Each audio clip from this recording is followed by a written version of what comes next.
السلام علیکم ورحمۃ اللہ وبرکاتہ۔ معزز ناظرین، اس کی حفاظت کی جائے گی۔ حضور اکرم صلی اللہ علیہ وآلہ وسلم نے فرمایا، جو شخص باوقت صبح ایک مرتبہ پڑھے تو شام تک شیطان کے شر سے اس کی حفاظت کی جائے گی۔ بسم اللہ الرحمن الرحیم۔ اعوذ باللہ السمیع العلیم من الشیطان الرجیم۔ نماز فجر کے بعد اپنی جگہ سے مت اٹھیے۔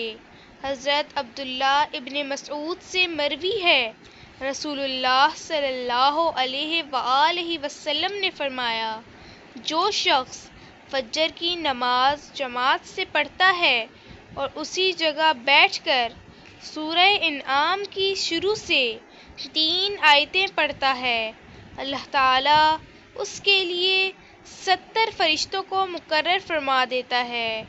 یہ فرشتے اللہ تعالیٰ کی تسبیح کرتے ہیں اور اس کے لیے قیامت تک دعائے مغفرت کرتے رہیں گے۔